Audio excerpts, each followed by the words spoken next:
مرشد کامل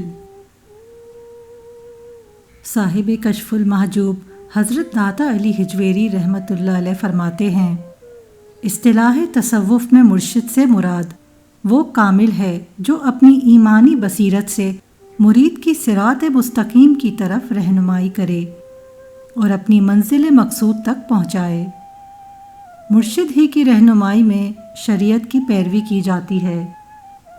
مرشد اللہ کے خاص بندوں میں سے ہوتا ہے اور مخلصین کی وہ جماعت صوفیاء اکرام اور اولیاء اعظام کی برگزیدہ اور پاکیزہ جماعت ہے، اور یہی حزب اللہ ہے۔ مرشد روحانی معالج ہوتا ہے جو انسان کے روحانی امراض کا قرآن کے نسخہ کیمیا سے علاج کرتا ہے اور ساتھ ساتھ شریعت حقہ کی طرف سے بتائے ہوئے پرہیز بھی بتاتا ہے، تاکہ مرید کا نفس امارہ نفس لوامہ اور پھر نفس مطمئنہ میں تبدیل ہو جائے۔ مرشد وہ ہے جو طالب اللہ کو معرفت الہی کا مشاہدہ کرا سکے۔ مرید جب اپنے مرشد سے شخصی تعلقات قائم کرتا ہے تو اس کی صحبت سے فیضیاب ہوتا ہے اور اس کے واسطے سے اللہ تعالیٰ کے ساتھ تعلق جوڑتا ہے۔ اس میں مرید کلی طور پر اپنے آپ کو مرشد کے سپرد کر دیتا ہے۔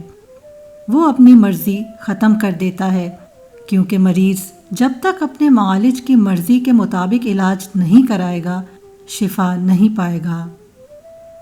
بعین ہی مرید جب تک اپنے مرشد کی مرضی کے مطابق تربیت حاصل نہیں کرے گا اور اپنی مرضی ختم کر کے مرشد کی مرضی کو نہیں اپنائے گا، اسے منزل نہیں مل سکتی۔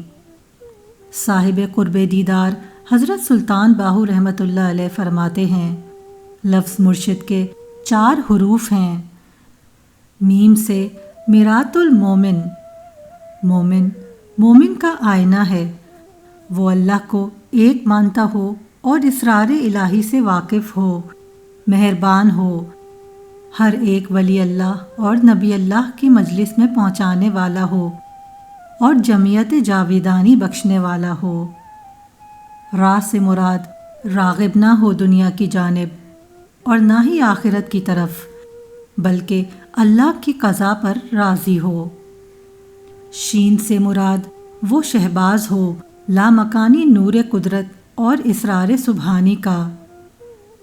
دال سے اس کا دل توحید فی اللہ کے دریا میں غرق رہے اور دائمی طور پر حضور صلی اللہ علیہ وآلہ وسلم کی مجلس اقدس کی حضوری اسے حاصل ہو۔